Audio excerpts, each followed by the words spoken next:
পাংখা বা ফেন 1882 চনত স্কাইলাৰ স্কাৰ্টছ হুইলাৰে যন্ত্ৰচালিত ফেন আৱিষ্কাৰ কৰি উলিয়াইছিল।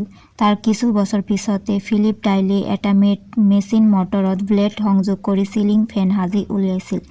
অতি পুৰণি কালত বাঁহ আৰু আন গছৰ ডাল পাতেৰে বিভিন্ন ধৰণৰ বা দিব পৰা সঁজুলি তৈয়াৰ কৰিছিল। আনকি এনে ধৰণৰ সঁজুলি চিলিঙত সংযুক্ত কৰি লগোৱাৰ দ্বাৰা তাক চলোৱা হৈছিল।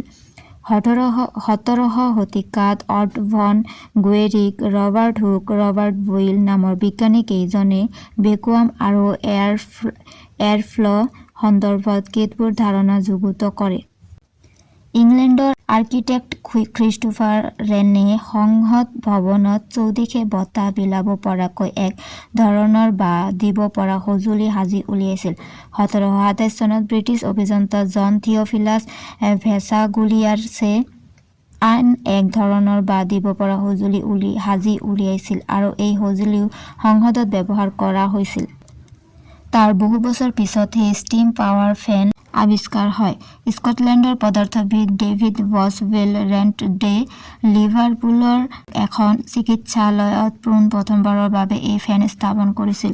1882 চনত স্কাইলাৰ স্কাৰ্টছ হুইলাৰে প্ৰথমখন বিদ্যুৎচালিত ফেন সাজি উলিয়ায়। এই ফেনে গ্ৰাহকৰ মাজত ব্যাপক সমাদৰ লাভ কৰিবলৈ সক্ষম হয়।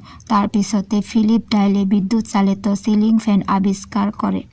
লাহে লাহে গ্ৰাহকৰ আকৰ্ষণৰ বাবে বিভিন্ন ডিজাইনত বিভিন্ন কোম্পানীয়ে এই ফেন তৈয়াৰ কৰিবলৈ লয়।